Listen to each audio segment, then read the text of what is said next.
Welcome back to my channel. Welcome to day 7 of the Suns Out Books Out Readathon. I'm very sad that it's coming to a close. I had so much fun, but hopefully I can look forward to it every single year. Anyway, of course, there's lovely hosts. There's 5. They're linked in the description box along with the Discord link. And I'm so excited to report that I did finish the Ballerinas last night, and I wanted to give you a little rundown. Now, I talked about DNFing it, like maybe I would have DNF'd it. And to be completely honest, if I would have DNF'd it, I wouldn't have been missing much, but I'm glad that I pushed through. We'll say that. What is the story about? First, I want to say that the first half of the book is very slow. The entire story is very character driven. And if you don't like character driven stories, you probably will not like this because it takes a little bit to push through. But the second half of the book is much more like fast-paced, much more interesting with the plot, and of course because you know the characters so well, you're interested what happens to the characters. So there's strong themes of friendship and there's strong themes of ballet in here. Friendships, it really talks about like knowing someone from like childhood to adulthood and all of the ups and downs that friendships go through, specifically female friendships for some reason. But then not only are these people friends, but they're competing for spots and roles and all of that. So yeah, it's really tough to be in the ballet world and have, you know, female friendships and have them be as strong as our main 3 in here. You're mainly following Delphine, but her friends do play a big part of the story as well. And the female friendship, if you like female friendship stories, I definitely think that you should read this because I mean, that's basically what this book is, other than the ballet. Now, the ballet, it really does take over. We have another subject matter expert, and they tell you everything about, specifically in Paris, like the Paris ballet world. They do mention like the Russian ballet world, and they do mention the ballet school in like New York and stuff. But for the most part, you're in well, you are in Paris the whole time, but they mention those other ballet places. You know, what you eat, what you wear, everything that you can buy. Like, you are in the ballet world. So if you are interested in that, this is the book for you. I wasn't going into it so much for the ballet. I kind of wanted to be a thriller with ballerinas, and that's not what I got. It's definitely friendship with ballet or ballet with friendship. Talks a lot about women's bodies. So if that's something that you're uncomfortable with, as far as like the shape and size and what they eat and how they have to be thin and, you know, training and all of that, then you may want to skip this, because obviously in the ballet world, especially once you know, rise through the ranks and you start partnering with men, it becomes very important somehow, some way. So yeah, they also mention how white it is, how white of a space it is specifically in Paris for ballerinas.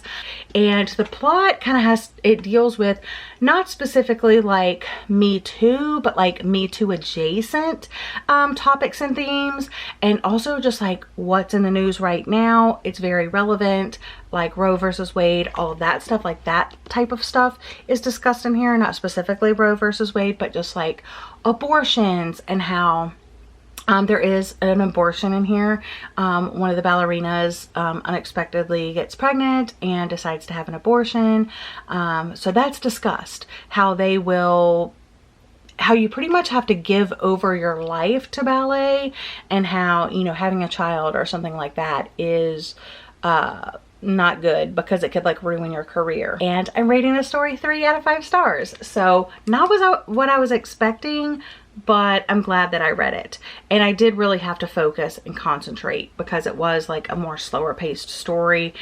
In the beginning, there was lots of like ballet stuff in there, you know. Today, I will be attempting to read Part of Your World by Abby Jimenez. The only thing I have going on today is that my husband and I have to go over to my mother-in-law's house. We have to do some grocery shopping. We're gonna have lunch over there, but that's it. Charlie wanted to say good morning. Didn't you? Say good morning to the friends.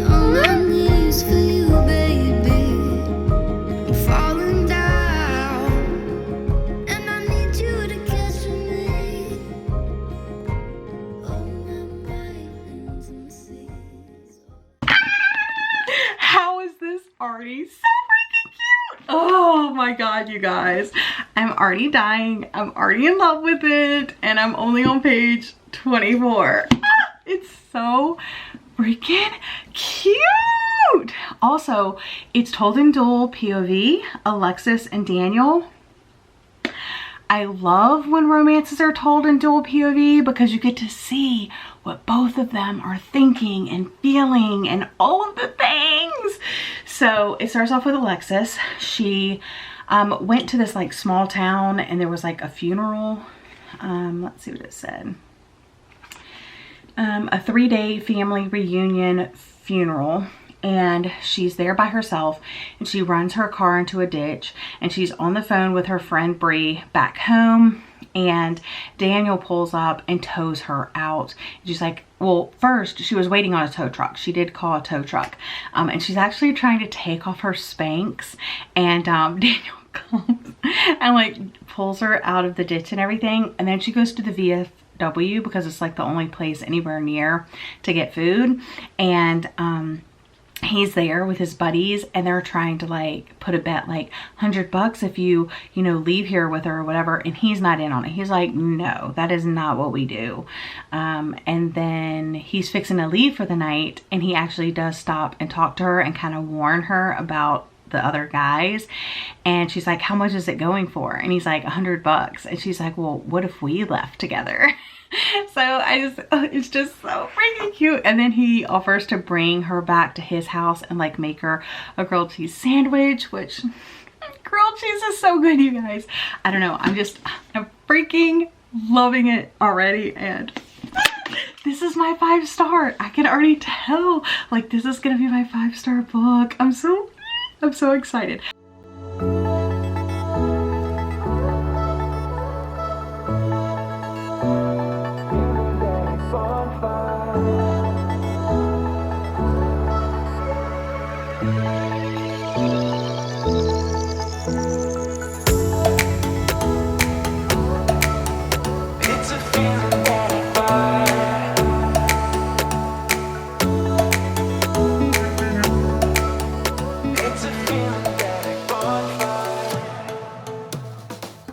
I can already tell this book is going to be one that I'm just going to want to update you on everything, and obviously I'm not going to be able to do that.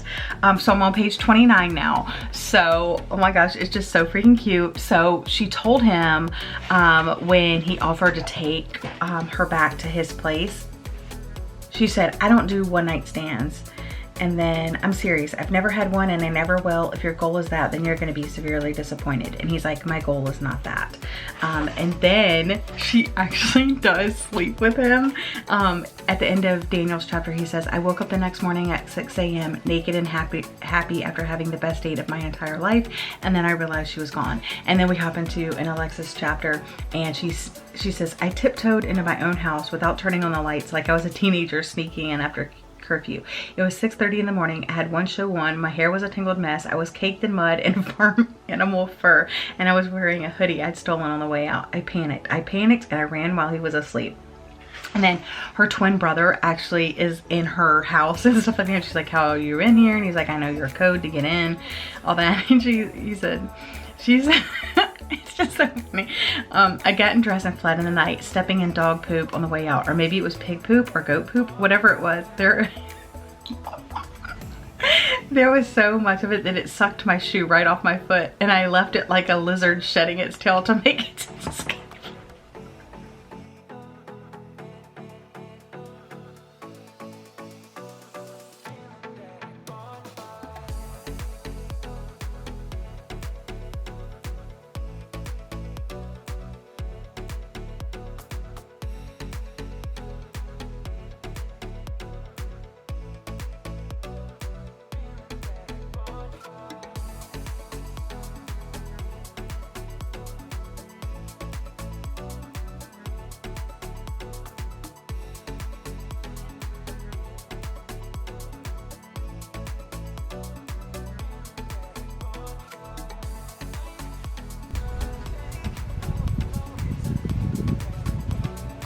That's where Daniel and I got married.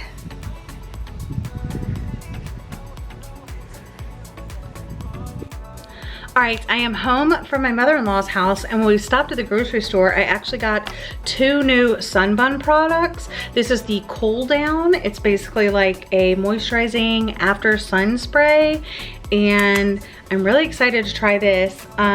Soothing and cooling aloe vera dry touch body oil enriched with cucumber extract and vitamin E, preserves and extends tan, moisturizes and nourishes dry skin and sun damaged skin. Oh, okay, here we go. Ooh. Okay, oh, it smells so good. It smells like cucumber, but like in the best way, you know? Oh yeah, I like that. And then I also got this face mist, refreshing face mist sunscreen, SPF 40.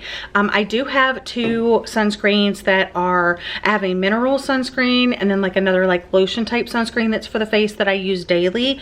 But I thought at the beach, some extra sun mist sort of spray would be good. I don't know what this smells like though. It just smells kind of like alcohol. All right, like I said, I am home from my mother-in-law's house now. I have my water right here with liquid IV. Concord grape is the only flavor. And I am so ready to dive back in to Part of Your World by Abby Jimenez. I'm on page 73. And I'm just gonna sit here until I finish it, you guys. It is so good. Oh, it's so good, you guys. How ridiculous I look right now, but it's all about sun safety, my friends. It's nice. There's a cool breeze that comes through every once in a while, but like, it's hot, you guys. I just showed you the temperature over there.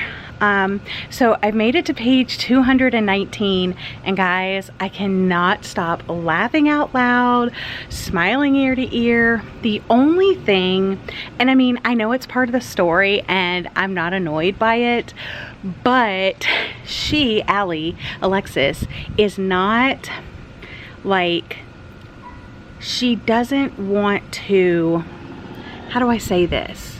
She really, really likes him. I guess she just doesn't think that her friends and her family will approve of him. So because of that, she's like, I can't get seriously involved with this guy, even though he brings her so much freaking joy. The sex is amazing. He's super cute. He's like the right type of guy for her. And then there's the problem of she lives in the city and works at a hospital and has a really good job.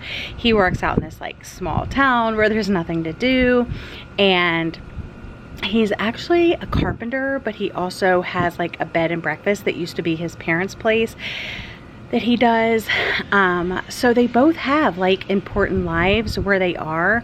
Both of them kind of have expectations. Like, he's actually the mayor of the small town, and I don't know where they're going to end up. I would say that she's probably going to leave the hospital and move to the small town. That's my guess. But I don't know. It's so cute. I'm loving it so much. It might be my second 2-star book of the summer. So I'm very, very excited to continue reading. I will let you know more of my thoughts when I finish, of course. I had to come in. It was so hot out there. I think I lasted maybe half an hour. Anyway, I made it to page 242, and more about what I was talking about earlier. It's her dad. Alexis's dad is a piece of shit. He has expectations of his daughter, and I'm like, why let her live her own life? I know this is a thing that happens, but I am so happy that my parents didn't have any like expectations of me, whether it be like a job or school or relationship or anything like that. That has to be like the shittiest thing ever. Yeah, so that's kind of what she's dealing with. She really likes this guy, but she knows that he'll never be accepted by her father. And then of course her job, she's actually going for a promotion. Before I forget, I did want to mention that the book features emotional abuse and physical abuse, and it's talked about in depth. So if those things are going to be triggering to you, I would steer clear of this book, even though it's done super well and the romance is super cute. Guys, I'm coming to you with the best news ever. I finished Part of Your World. Ah! And you already know, 5 out of 5 stars. It was so good, and it wasn't just strictly romance. I mean, that's a lie. It was all about the romance, but it was all about abusive relationships too, both mentally and physically, and making things fit in your life that you want to fit in your life. People, things, jobs, all of that. And I just, I loved every minute of it, you guys. I cannot believe I was struggling all week long to get a 5-star read, and on the last day of the Suns Out Books Out Readathon, I got my 5 stars. I'm so happy I picked this book up. Yeah, it was everything I was needing. I loved the romance. There's an age gap, like a 10-year age gap. She's older, he's younger. He lives in like this small town, and she's from the big city. She's a doctor. She comes from a line of doctors, and it's just perfect. It was just so good. There were like friendship things about it that I liked. There was family things that I liked about it. I mean, there were family things I didn't like about it and friendship things I didn't like about it as well. But that's what made the book come together as a whole. So if you are even considering reading this book, highly recommend, you guys.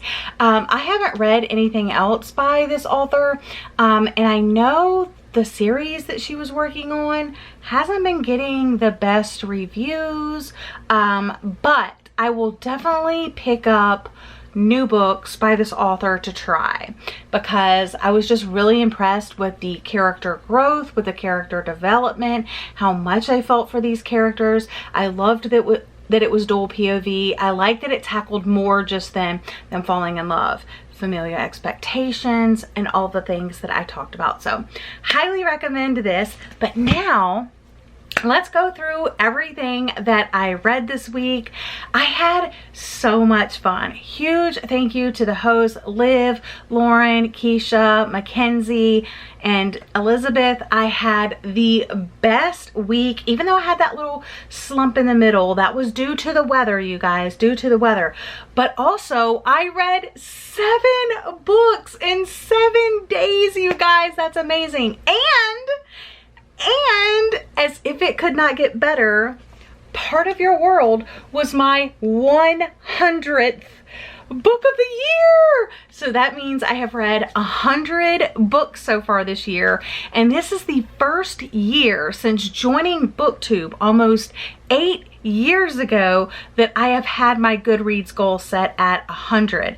I always do 52 books. This is the first year that I changed that, and I hit it midway through the year, so that is amazing. That makes me so happy. Am I gonna raise it? No. I met my goal and I'm so freaking happy. So that was like an added bonus to reading the 7 books in 7 days. So a lot of people were like, when did you really read these books? You know, what's the deal? How are you able to do it? I listened to audiobooks for every single book that I read this week. So let's go ahead and just flashback. The first book that I read is The Secret Bridesmaid by Katie Bershaw. And I rated the story 3 out of 5 stars. Listened to this on audio. Probably wouldn't have gotten through it otherwise. It was an average type book. There were things about it I liked, things about it I didn't. You can hear all of my thoughts in my day 1 vlog of that. And then the next day I was like, okay, they have a group book. I need to get to the group book. So I read The Counselors by Jessica Goodman.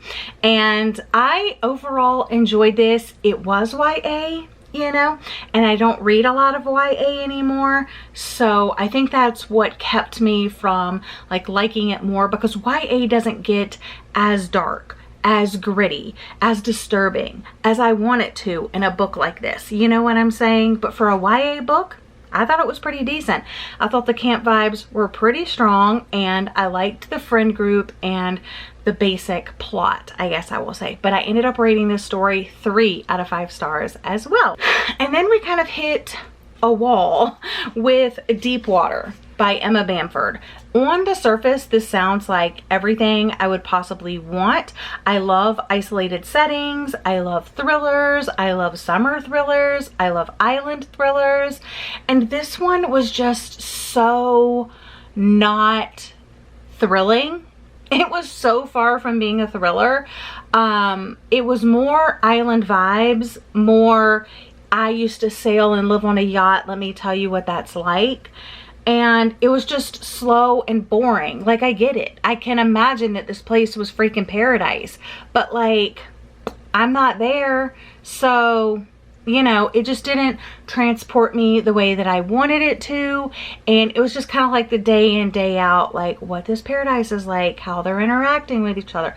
So I rated Deepwater 1 star, but I think people that like really liked Reckless Girls will like this one. I think people that liked Breathless by Amy McCulloch would really like this one.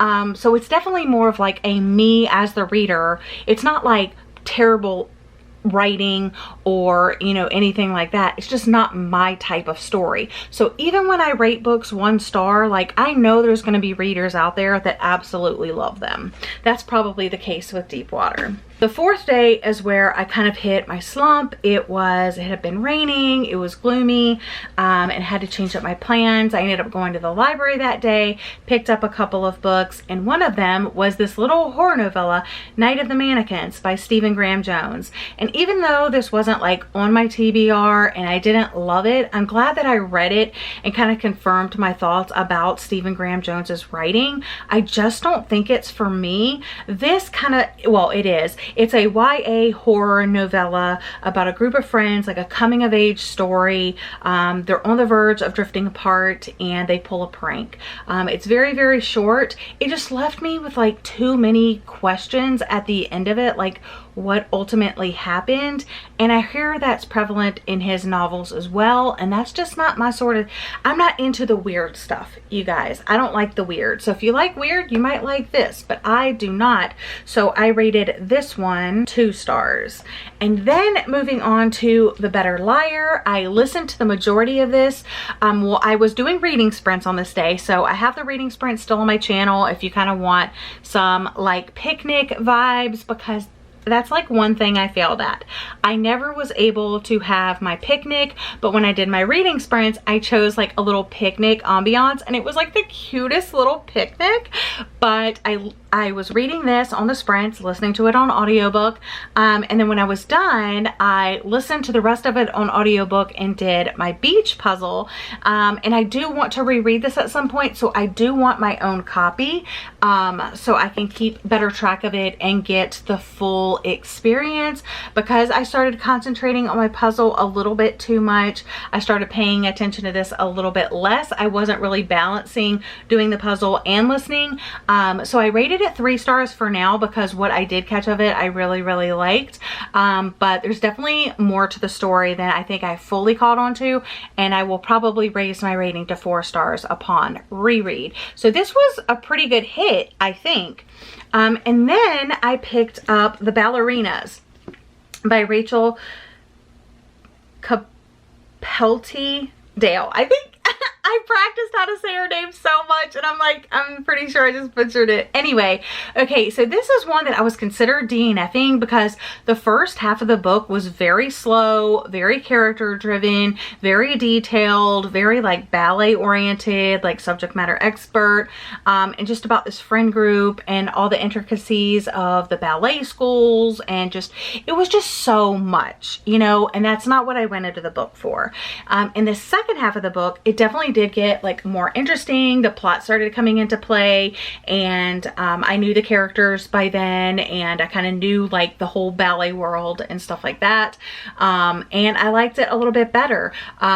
It has a lot to, it's like Me Too adjacent, and it also has a lot to do with like current events that are happening right now with Roe versus Wade, about like women's bodies and women's choices and abortions and stuff like that. One of the characters in here does have an abortion, so if that's something that would be triggering to you, don't read the book. Also just like body and weight and body image and, you know, all of that that comes with a sport like this. You know, you gotta keep all that stuff in mind. But yeah, I mean, overall, the second half kind of brought it up a little bit for me. I was thinking it was going to be probably like around a 2 stars, but I ended up raising it to 3 stars because of the second half of the book.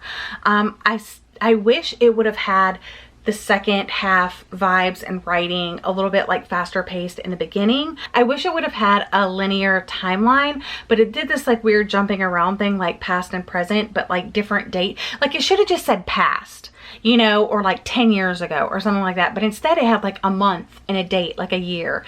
And that just like threw me off. I was constantly being pushed and pulled around throughout the story and the narrative, and that didn't really jive with that. But overall, I did like the messages and the themes of the book. So I gave this one 3 stars. And then last but not least, the highlight of the freaking week was today. And that's when I read Part of Your World by Abby Jimenez, and I rated it 5 out of 5 stars. I had so much fun. There's so many memories attached to this readathon. I had so much fun tuning into the other reading sprints, the beach party. Unfortunately, I did not get to do the movie watch night, but I did already watch the show myself. In the very beginning, for The Summer I Turned Pretty, in the very beginning, I was like, man, this acting is not good, but it grew on me, and I ended up liking it at the end. So I'll be very excited to see the next seasons and see how they pull those off. I haven't read the books. I have no interest in reading the books. It's a YA coming of age story / show. But yeah, so that is the Suns Out Books Out Readathon. That's gonna be a wrap for me. Thank you guys so much for watching. I hope you had a lovely day or night. If you participated, let me know down in the comment section down below. Let me know what your highlight of the week was. But yeah, I'll see you guys again in another video very soon. Bye guys.